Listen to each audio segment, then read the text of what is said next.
Praise the Lord, it's a great day and we are happy nakasama namin kayo ngayon. Thank you for being with us. Please stay and we believe that it's God's will, kalooban ng Diyos, na gumaling ka. It's God's will to heal you and live well. Malusog, amen? Kasi binayaran na ni Jesus ang ating healing. He paid it with His life, so we should live by the healing He has provided for us. Praise God. Magandang ating topic today. Our topic for today is healing is ours. Hallelujah! Atin na kagalingan. This is Pastor Jay Nazuelo greeting you in this blessed day. You might get a lot of questions about healing. Ang tanong minsan, Pastor, bakit yung iba gumaling? Mabilis. Amen? Yung iba naman, hindi. Pastor, bakit yung iba pag nag-pray, nandiyan agad, magaling na agad? Bakit yung iba kailangan nila maghintay? We may not have all the answer, all these questions. Amen? Hindi natin alam lahat na bakit may ganito. But one thing is certain, amen? We have a God who can heal. Meron tayong Diyos na kayang magpagaling at nagpapagaling. Kaya kung tayo ay nasa Diyos, it means that healing is ours. If we belong to God, ulitin ko yan, it means that healing is ours. Healing is not just a matter of prayer. Remember that. It's not just a matter of spiritual gift. Kasi may spiritual gift yun. Kaya gumagaling siya. Kasi galing mag-pray. Amen. But the reality about all these things is healing is ours because the Lord Jesus Christ gave it to us on the cross at that Calvary. Amen. His death on the cross doesn't just save us. Yung kamatayan niya dun sa krus ng Kalbaryo, hindi lang yan nagligtas sa atin sa kasalanan at sa impyerno. Amen? It does not only provide eternal life. Remember that. Hindi lang tayo namatay si Jesus Christ para dalhin tayo sa langit at magkaroon ng buhay na walang. But Jesus died on the cross. Amen? Jesus gave us more than you know. And that is healing. Amen?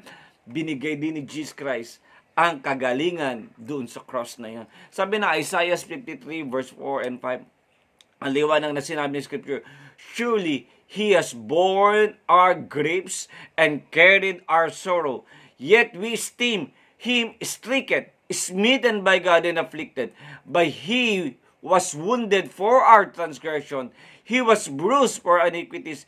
Just chastisement for our peace was upon Him. And by His stripes, take note of that, by His stripes, we are healed. Sabi sa New King James Version. Kaya nga pansin nyo, sa mga latay at sugat niya, magaling kayo, sabi na Panginoon. Kaya kung papansinin nyo yung original word sa Hebrew, yung born, it means to lift up, to bear away, to convey, or to remove, to a distance, tanggalin. Amen? It just means Jesus takes away all of our pains, sadness, and sickness doon sa cross na yon nung siya'y namatay. Jesus died for us to have life. Namatay si Jesus para tayo magkaroon ng buhay. Amen? Before we had to go through those things in this life, in this body. But by the grace of God, amen, Jesus paid it all. And we are free. Thanks God. Hallelujah. Kaya nga, remember this. Jesus is the answer to all sickness, pain, and sadness. Siyang sagot. Kaya nga, if Jesus took on our pain, on our sorrows and sickness, itong sabi ng Panginoon sa atin ngayon, we don't need to carry and bear those things as well. Binitbit na ni Jesus eh. Amen? Kaya hindi mo na kailangan bitbitin. Jesus took it all. Kaya wag mo lang kukunin pabalik. Amen? Jesus never meant to hurt us. Hindi plano ni Jesus Christ. Amen? Even God, amen, to hurt us. He wants us to enjoy life and have it a lot. Yun ang plano ng Panginoon. Kahit basahin sa script, Jeremiah 29:11, for I know the plans I have for you, plans to prosper you and not to hurt you. Liwanag. In the New Testament, sabi ng John, okay, sabi ng scripture, John 10:10, sabi ni Jesus, naparito ako para bigyan ka ng buhay na ganap at buhay na kasiyasiya. It means God never changed. His plan for us that we may experience life and life in abundance. Okay? Kaya nga, no matter what people say right now, the truth is that healing is ours. Ano man ang pananaw ng maraming tao kung bakit at hindi natin masagot, kung bakit may gumagaling agad at hindi gumagaling, bakit may iba nandyan agad, bakit iba naghihintay. But one thing will never change. Healing is ours. And our job is to take what Jesus gave us. Yun. Amen? Angkinin kung ano ang binigay ni Jesus sa atin. Kaya the big question is, how to get what is ours? Paano ba angkinin natin yung binigay na? Amen? Okay, today, let's talk about how to live in God's healing. Pag-aralan natin, paano na yung mabuhay doon sa kagalingang ibinigay ng ating Panginoong Hesus sa buhay natin. And let us answer, by the grace of God, the truth about healing. Sa basahin natin ating scripture, Proverbs chapter 4. This is very important, makita nyo. Chapter 4, verse 20 to 22. Sabi dito ng Kawikaan sa Tagalog, chapter 4, verse 20. Aking anak, salita ko ay pakinggan mong mabuti. Pakinig mo ay ikiling sa aking sinasabi. Verse 21, huwag itong pabayaang mawala sa paningin, sa puso mo ay iyukit ng mabutit malalim, pagkat itong kaalaman ay daan ng buhay, nagbibigay ng kalusugat, kagalingan ng katawan. Praise God, ang liwanag na ng scripture. So tayo po yung aming Ama, salamat po Lord sa oras nito. Samahan mo kami ng Holy Spirit mo, that we may receive healing today by the grace of your Holy Spirit through our Lord Jesus Christ. Kaya Lord, guide us and empower us that Lord, that sino man may sakit ngayon ay makaranas ng kagalingan. Salamat Lord, in Jesus' name we pray. Amen. Remember this, healing is ours. Most people would say something like, if healing is mine, why I'm sick? Okay? Nga naman, kung ang kagalingan sa kanila, ba't masakit pa sila? Okay? Pero may gusto kong sabihin sa inyo. The main reason you might not have gotten better is that you didn't know it's yours. Aminin man natin hindi. Amen? Na minsan din natin alam na atin na yan. Kaya minsan sabihin pa natin, kung kalooban ng Lord, gumaling ako, gagaling ako. But more than you know, healing is the will of God. It's a matter of receiving what God has given us. You might have heard that what Jesus did for you. Amen? Kaya you might also have heard that healing is yours. Pero kailangan tayo kasing dumating sa point that we believe what we heard from God. Dumating na tayo sa point na, ito sinabi ng Diyos, so kailangan ko angkinin na ito nga yun. Amen? Na maging reality ang healing na yan. It's not just a matter of mind or insisting ng iyong emotion. But dapat dumating ka sa point that you truly believe it's yours. Katulad lang ng isang magandang example. It wouldn't help you if you had money in the bank, pero nakapangalan sa'yo, pero hindi mo alam. Siyempre, walang kwenta. Hindi mo alam na may pera ka pala sa bangko. Okay, sabihin na natin ganito. If you have heard that you have money, okay, may narinig ka, ay, may pera ka sa bangko, pero hindi mo paniniwalaan. Same, it's still useless. Kaya nga ganun din. Narinig natin ng Diyos nagpapagaling, narinig natin na ang kagalingan ay atin. Ang kailangan natin gawin, paniwalaan na ito ay atin. Kaya today we will learn the truths about divine healing so that we can own what is rightfully ours through our Lord Jesus Christ. Amen? Kaya ang theme natin today, the truths of divine healing. And number 1, hindi natin patagalin na, God's Word is vital in healing. Maliwanag yan sinabi sa Proverbs chapter 4, verse 20 to 21, na ang salita ng Diyos ay napakahalaga para sa kagalingan. Sabi nga ni Scripture, basahin natin, my son, pay attention to what I say. Listen closely to my words. Do not let them out of your sight. Keep them within your heart, for they are life. Take note of that. Yung salita raw ng Panginoon, for they are life to those who find them, and health to a man's whole body. Kaya nga, kung titignan yung salita ng Diyos, aliwanag that the Word of God is very important for healing. Ang buhay dumadaloy, amen, sa salita ng Diyos. Maging alam mo man niya to hindi. Kasi sabi ng Panginoon, kay do sa scripture, pay attention. Okay, take note of that. Listen closely to my words, sabi ng scripture. For they are life and health to the man's whole body. Buhay at kagalingan. Kaya ang salita ng Diyos, amen, makes this body healthy. Okay? Kaya nga, it works. Amen? Better than a medicine that heals and strengthens this flesh. So, okay, wala naman ako against dyan sa mga gamot na iniinom nyo. Okay? You take it. But you need also to take what is much more important is the Word of God. Kaya nga sabi nga ni Jesus Christ sa Matthew 4:4, maliwanag yan, hindi lamang sa tinapay na bubuhay ang tao, kundi sa bawat salitang namumutawi sa bibig ng Diyos. We are a triune being. May katawan, kaluluwa at spirito. Amen? At ang sabi ni Jesus Christ, hindi lang tayo nabubuhay sa kinakain. Yung kinakain mo, yung iniinom mo, hindi lang dyan.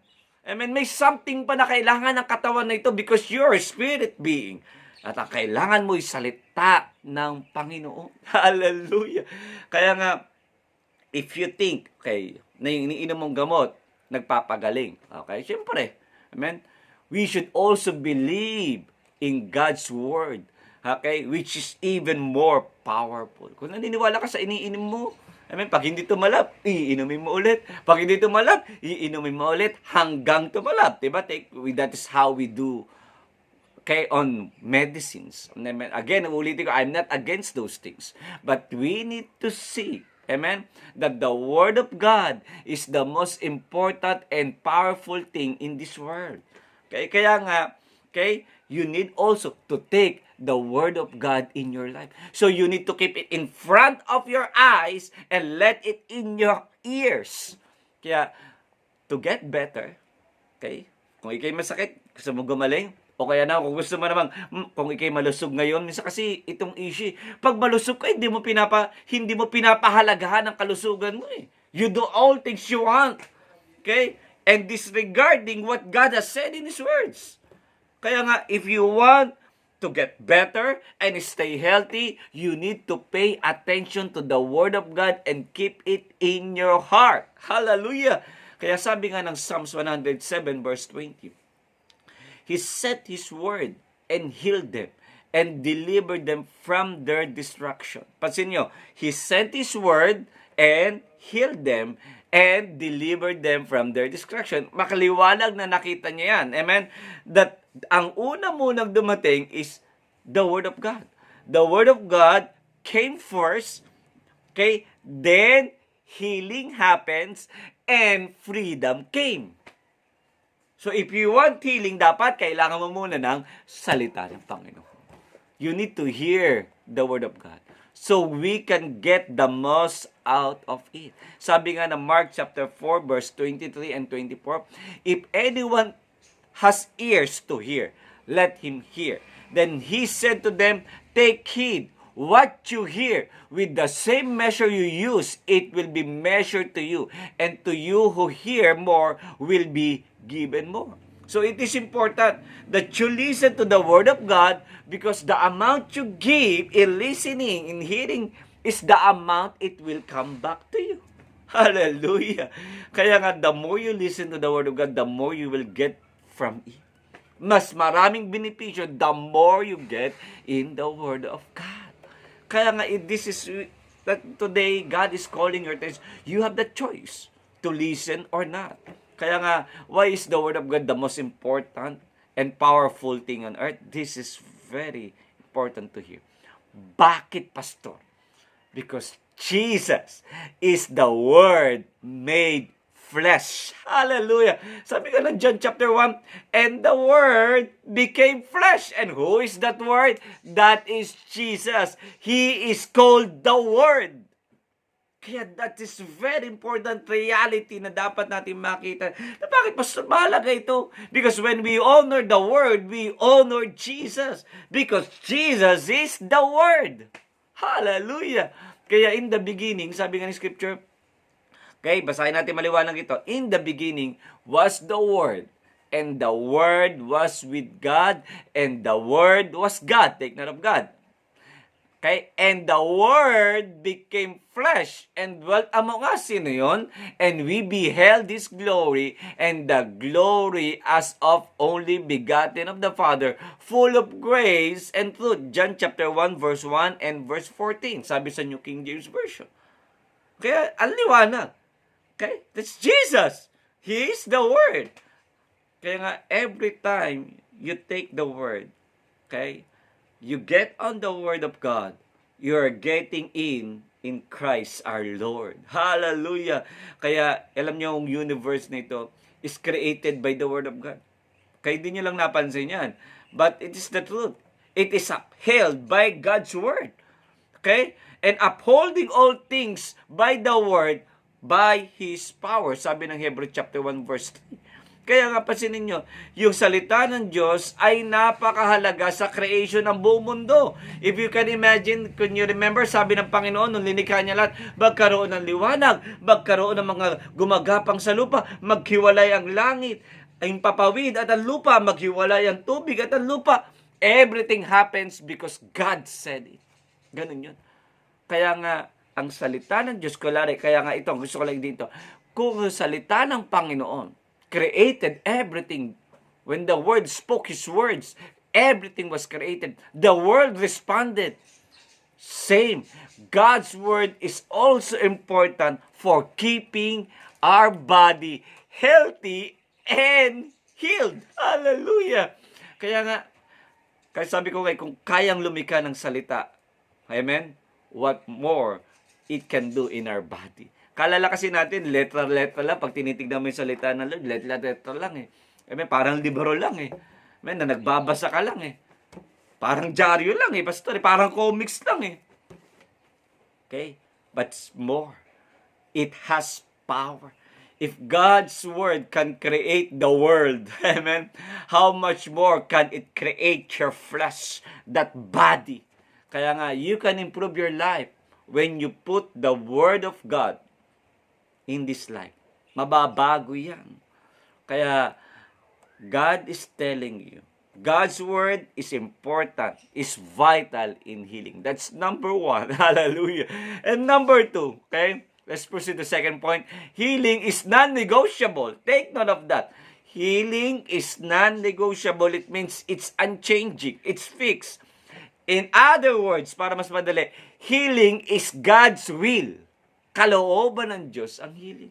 Kaya nga sabi ng scripture, do not let them out of your sight.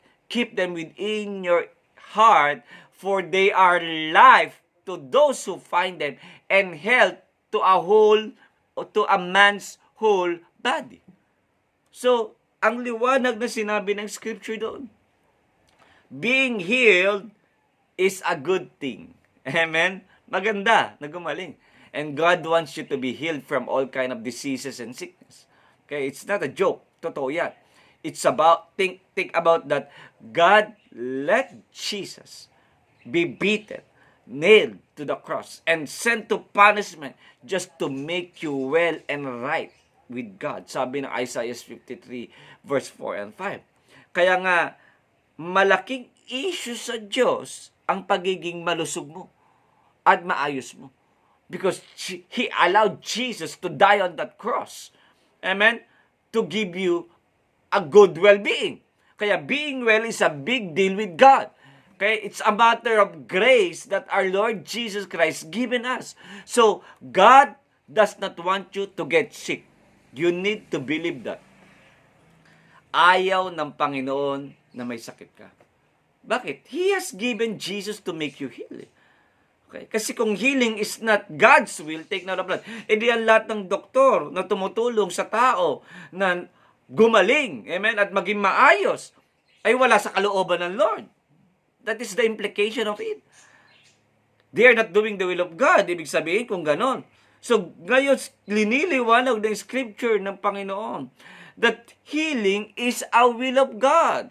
Kalooban ng Diyos. Kaya those doctors are doing what God wants them to do. Amen? And the same time, tayo naman ay kailangan din maniwala na gagaling ka. Amen? Amen? He has given Jesus, take note of this, to make you heal.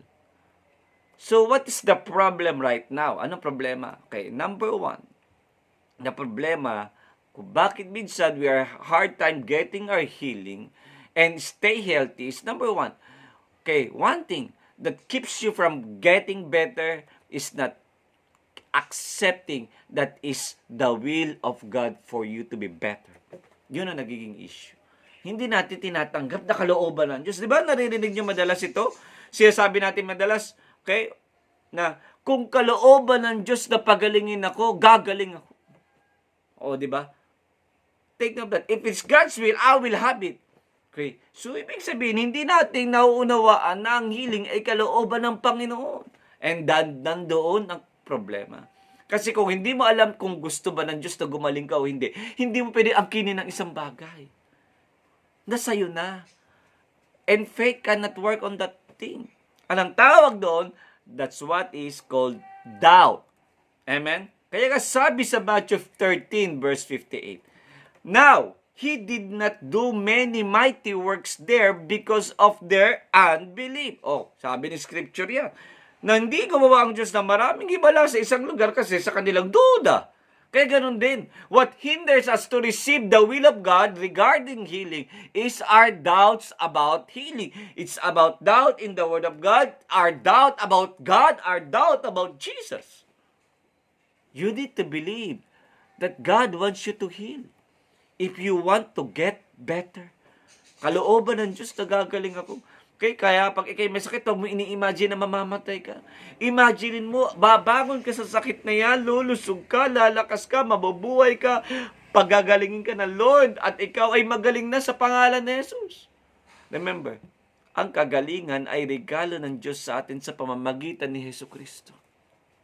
Kaya healing, I'm always telling this, healing is non-negotiable. It means it is fixed and it will not change. Amen? Okay? Why? Because the Word of God says so and God never changes. Sinabi ng salita ng Diyos at hindi nagbabago ang Panginoon. You might have some questions about these things, but those things won't help you to get you better. Kasi maraming tayo, Pastor, bakit kung paano ganito? Pastor, kung paano may ganito? Pastor, ano? Okay, tabi mo muna lahat yung tanong. Hindi natin lahat masasagot yan. Ang kailangan mo lang paniwalaan ngayon, that healing, okay, to be healed, you must accept that the healing is yours. And that Lord Jesus gives it to you.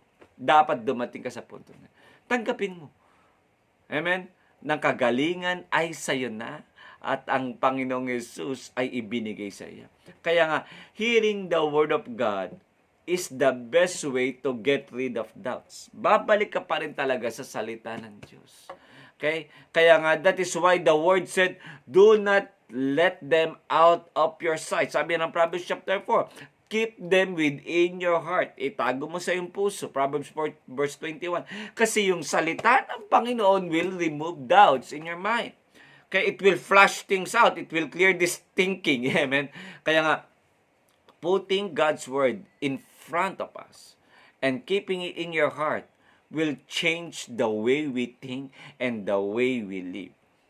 At pag nabago yan, it will bring healing and health in this body.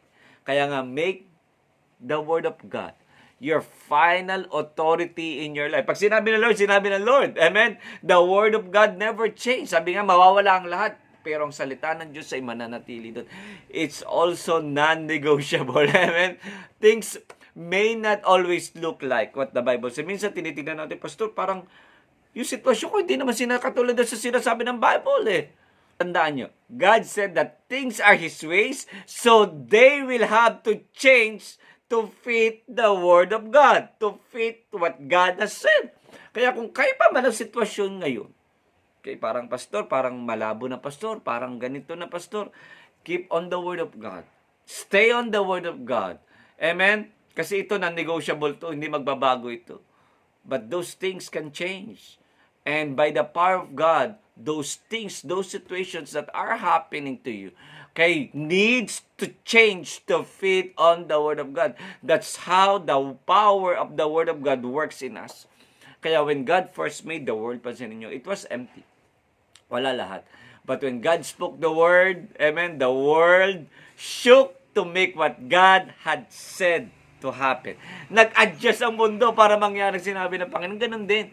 If we believe God, okay, when He says He wants to heal us, our bodies have to heal in the way that the Word of God says they should. Tandaan niyo yan. Amen? Mag-adjust ang katawan dahil sinabi ng Panginoon. And kailangan mo lang ay maniwala. Ang kailangan mo lang, you get in the Word. That when you heard this Word, amen, it is a reality to you. So no matter what, don't stop believing in God. The problem with doubt is that believers sometimes make it the same mistake when it comes to what God says in His Word. Iniisip madalas kasi, God will give it to me if He wants me to have it. Minsan ganyan man, bigay ng Diyos ako kalooban ng Panginoon talaga. Kung hindi na Panginoon, hindi na magusto ng Panginoon, He doesn't want me to have it. So, okay lang, ganun talaga eh. Yun na nag-cause ng maraming problema sa atin. We need to get in the Word of God and find what is ours. It is God's will if He promised us something or give it to us in His Word. Kalooban ng Diyos yun pag nabasa yung salita ng Panginoon. And all we have to do now is to own it. Angkinin yan. Believe that it is ours. Ulitin ko. God's plan for people never change. Hindi nagbabago yan. Jesus came so that we could have life and life in the fullest.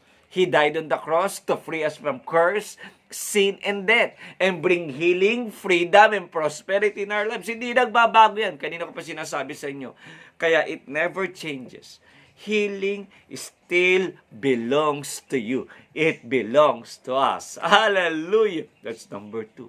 Ulitin natin. Number 1, God's Word is vital for healing.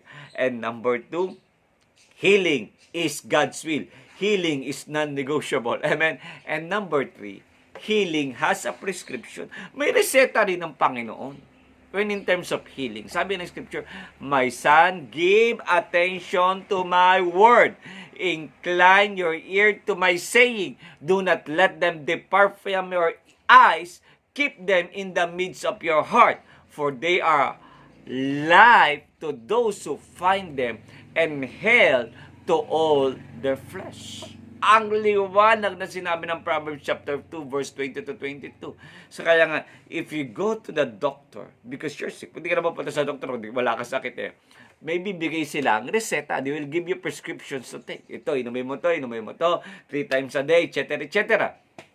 In the same way, God has given us a way to get better. May binigay din ng Diyos. May reseta rin ng Diyos. Amen? We need to pay attention to His Word. That's it. Focus ka sa salita ng Diyos. The Word of God is our medicine.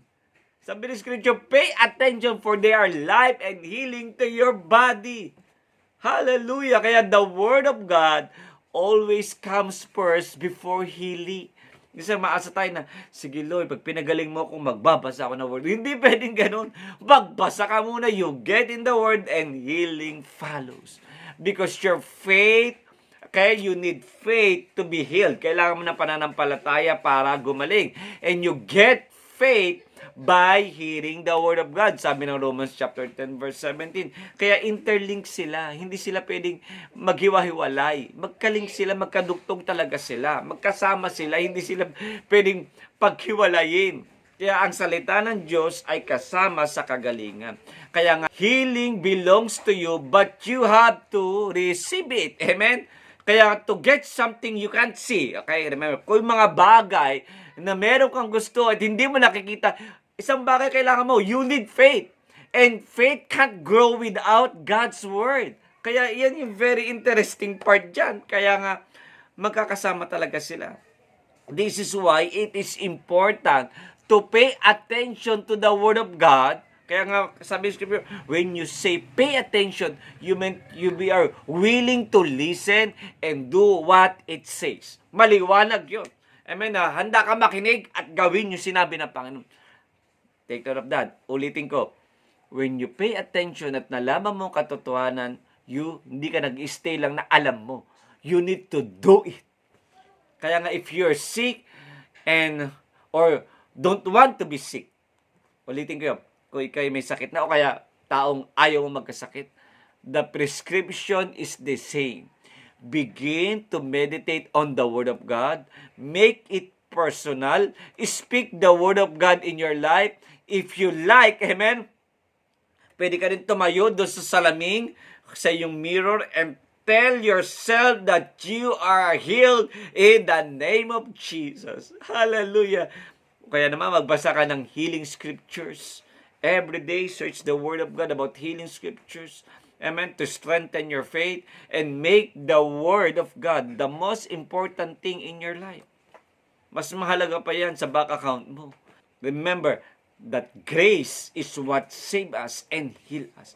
And Jesus gave us both on the cross. Hallelujah. Kaya nga, we must have faith in Jesus to be saved. Diba? Kailan maniwala kay Jesus para maligtas? The same way, ganun din ang healing. Amen? You receive it and make it your own through faith. Ang kirim mo rin sa'yo na. Kaya sabi ng Romans 4:16, therefore, the promise comes by faith so that it may be by grace. So don't pay attention to the symptoms. Yan naman talaga yan. Hindi mo naman kung may masakit, talaga may masakit. But don't pay attention too much on those symptoms. Pay attention to what God has said. Mahalaga yun. Sinabi ng Lord ito eh. Say that you are well. Say that you're healed. Healing does not come from anywhere. It comes from the inside. Mula sa loob. Where God is solidifying His Word in your spirit. Kaya nga, a piece of advice. Feed your faith with the Word of God so that your faith grows before you have symptoms of sickness. Hallelujah! Okay? Ulitin ko yun. Okay? Hayaan nyo lumago muna. Pakainin nyo ng pakainin ng yung pananampalataya nyo ng salita ng Diyos. Hanggang ito'y lumago. Hanggang lahat ng sintomas na yun mawala na. Because that's the Word of God works in us. That's how God works in us. Okay, ulitin ko ito. God did this part. Ginawa na ng Diyos yung parte niya. By sending Jesus to die on that cross. He died so that you could be saved and we could be healed. So we need to do our part. We need to choose. Amen? We have to believe. We receive it. Okay? We need to appropriate faith in the grace that Jesus has already provided for us. Okay? We should accept yung gift ng Diyos and take it by faith. Lord, I'm healed. I'm healthy. I will live long. Thank you, Lord. So kayo kung ang symptoms ay nandyan pa rin at hindi nagbabago. Amen? Okay? And you don't get better. This is a thing. Double the dose of the Word of God. Okay? Dagdagan mo pa yung salita ng Diyos. Because the Word of God does not have an overdose. Amen? Para matanggal lahat yung fears and you start walking in faith. Di ba kapag ang doktor, pag pinapainom ka, ay hindi ka gumagal, hindi na dagdagan nila yung dosage sa pinapainom sa'yo. Ganun din tayo. Everything changes when God comes into your life. You can, and you should be healed. Amen? Kaya nga, don't let fear get in when it knocks. Amen? Doubt, fears can make God's words useless in your life. So, don't use fear to express yourself. Nasabi, natatakot ako, pastor. Kaya alam nyo, the devil is a legalistic. Okay? He will accuse you by your words before God. Those idle words. Kaya today, instead na sinasabi may sakit mo, speak what God's word. Yes, nandiyan yung symptoms, pero okay, don't speak about more of those symptoms. Speak about the word from your heart and say that your mouth, you are not afraid and I'm healed, I'm healthy in Jesus' name. Remember this. Okay? The key is this. God's promises in Christ are always yes and amen. Sabi ng 2 Corinthians chapter 1 verse 20. So today, look for the promise in the Word of God that has to do with your life. Yan ang unang mong gagawin.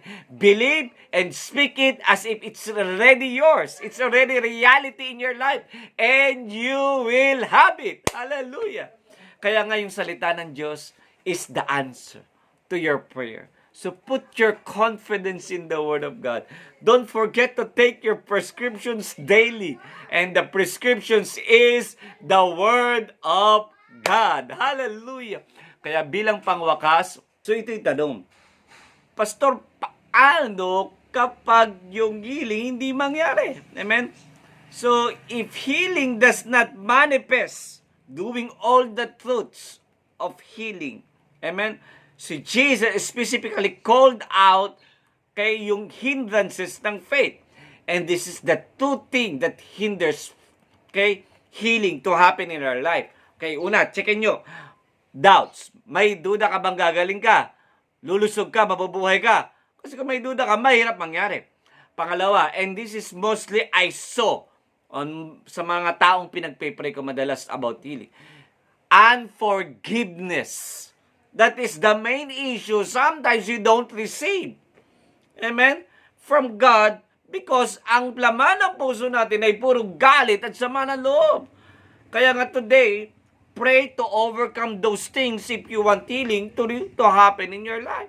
You're willing to release the doubts and you're willing to release those hatred in your heart. Amen? Kaya nga, don't forget that Jesus took your sin, pain, and sorrow to the cross. Tinala ni Jesus. He died for it, so don't take but what Jesus paid for you. Kaya stand firm in your faith, feed on the Word of God. Remember, for your healing, God's Word is very important. God wants us to heal, and we need the Word of God to do that. Amen? And I believe that if you do this, if you do what Jesus says, you will live long, healthy, and happy in this life. Do you receive it? In the name of Jesus. Amen? Amen and amen. Remember, healing is ours in Jesus' name. Kaya today we will not end this broadcast without giving you an opportunity to accept Jesus. Alam nyo, ang kagalingan na kay Jesus. He is the living Word. Amen? Kaya today, if you want to accept Him in your life and receive that healing, follow this simple prayer na parang ko nag-pray. Sabi mo, Lord Jesus, today, forgive me for all my sins. Cleanse me from all iniquities. I also forgive all those people that hurts me. Lord Jesus, I accept you as my Lord and my Savior. Be with me forever. Live in me. Heal me. In Jesus' name I ask. Amen and amen. Praise God. If you accepted Jesus in your life, naniniwala ko na born again ka. Magbasa ka ng Bible, mag-pray ka kay Jesus.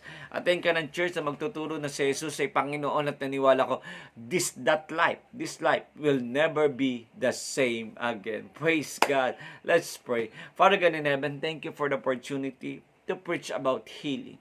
That healing is ours. Amin na yan, Panginoon. Hindi nagbabago. Amen. Ang iyong katotohanan na ikaw, ang Diyos nagpapagaling noon, hanggang ngayon, ikaw pa rin nagpapagaling. Kaya Lord, I pray, Lord God, that the truth about your healing manifests in our life. Tulungan kami ng Espiritu Santo mo na maging buhay na buhay ang salita mo sa buhay namin. That we take what you have said and what you have said is final in Jesus' name. Kaya Lord, I pray, sino man may sakit right now, we pray that the healing touch of Jesus to flow in their life. Maranasan nila kagalingan, kalusugan, kalakasan at buhay. At dalangin namin, Lord, sa pangalan ni Jesus, babangon sila sa sakit ng karamdaman na yan. At sila ay magaling na sa mga latay at sugat ni Jesus. Lord, we thank you for that healing. We thank you that you have healed us. We receive your healing. We cast all doubts. We cast all fears.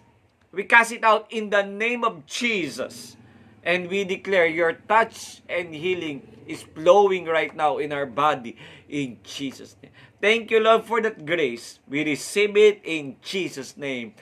Amen and amen. Thank you for being with us. We are happy to share this wonderful message of God that healing is ours. Healing belongs to you. Praise the Lord. Right now, if you're watching YouTube, please don't forget to follow, to subscribe to our channel, Sigaw ng Tagumpay. And if you are watching right now in Facebook, please follow, share our Facebook account, Sigaw ng Tagumpay. Thank you for being with us, and we are happy in behalf of Perfect Church Worldwide Ministry, ating Spiritual Director, Bishop Rosem Nasuelo, ating Senior Pastor, Reverend Dr. Alex Nasuelo, ito pinyong lingkod, Reverend Dr. J. Nasuelo, Pastor J, with my wife and my daughter, okay, my wife Lisa and my daughter Shalad, greeting you in this blessed day, and always remember na mahal namin kayo, mahal kay ni Jesus, gusto niya kayong gumaling, amen? And Jesus is our Lord. To God be the glory. Hallelujah.